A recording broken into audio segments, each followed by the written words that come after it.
বাজার থেকে পশু আনার সময় বা কুরবানি করার সময় পশুর সাথে অনেক বেশি অমানবিক আচরণ করি, এতে করে কিন্তু আপনার কুরবানিটা পুরো কুরবানির প্রক্রিয়াটাই প্রশ্নবিদ্ধ হয়ে যেতে পারে। জবাই করার পরে অনেক কসাইরা তাড়াতাড়ি এই পশুটার দেহ থেকে প্রাণ বের হয়ে যাওয়ার জন্য ছোট ছুরি দিয়ে জবাই করা প্রাণীটার গলার মধ্যে খোঁচা মারতে থাকে। এটা কিন্তু ঠিক না। স্পাইনাল কর্ডে যদি আপনি জবাই করার পরে বারবার খোঁচা মারেন তাহলে কিন্তু এই প্রাণীটার অপমৃত্যু হতে পারে, অর্থাৎ এটা স্বাভাবিক কোনো মৃত্যু নয়।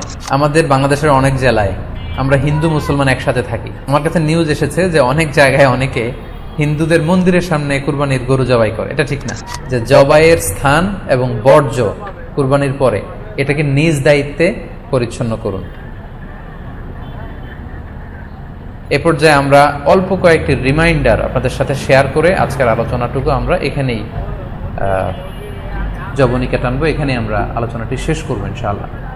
প্রথম যে রিমাইন্ডারটি আপনাদের সাথে আমি শেয়ার করতে চাই সেটি হচ্ছে, সম্মানিত সুধী, আমরা অনেকেই বাজার থেকে পশু আনার সময় বা কুরবানি করার সময় পশুর সাথে অনেক বেশি অমানবিক আচরণ করি, এতে করে কিন্তু আপনার কুরবানিটা পুরো